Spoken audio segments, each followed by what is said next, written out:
আসসালামু আলাইকুম। দেখো দেখো মুসলিম ভাইয়েরা, তোমাদেরকে বলি, আমার নামটি সাদ্দাম হোসেন, সবাইকে বলি। মাহে রমজান চলিয়ে যাবে আমাদেরকে সাইরা, মাহে রমজান চাইলা যাবে আমাদেরকে সাইরা, বলি যে ভাই গো,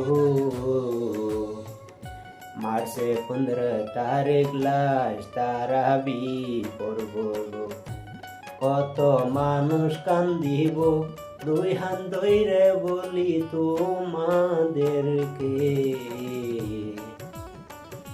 মাহে রমজান সামনে যেন আমরা আবার পাইব, সামনে মাহে রমজান যেন পাই গো আমরা গো। আল্লাহ কাছে দোয়া করি যে যতই মুসলিম ভাই যে গো আছে এই পৃথিবীতে, আমাদের লাইগা তোমরা